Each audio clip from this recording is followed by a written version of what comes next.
Exceptions. This will no doubt be something the courts might end up sorting out, Ted and Mary.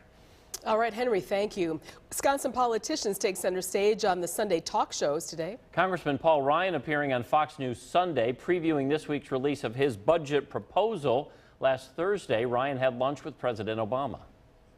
This is the first time I've ever had a conversation with the president lasting more than, say, 2 minutes or televised exchanges. So I've never really had a conversation with him on these issues before.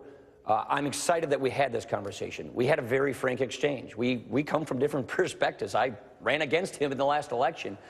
So we exchanged very different, frank, candid views with one another that were very different. But at least we had this conversation. Wisconsin Senator Ron Johnson also characterized his talks with President Obama as frank. He was one of 12 Republicans who had dinner last week with the president. Democrats and Republicans are still far from a consensus, but both sides say they want to keep talking. From my standpoint, the input I provided to him is if we're going to really get to an agreement, this is a good first step. I mean, you have to start meeting with people, you start developing relationships. You got to spend a fair amount of time figuring out what we agree on first. You know, so many times we're talking about different numbers, and we have to first agree on the facts, the figures.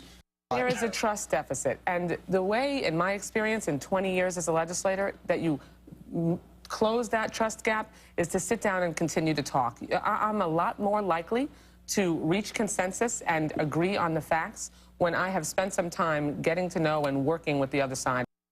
The president plans to meet again this week with members of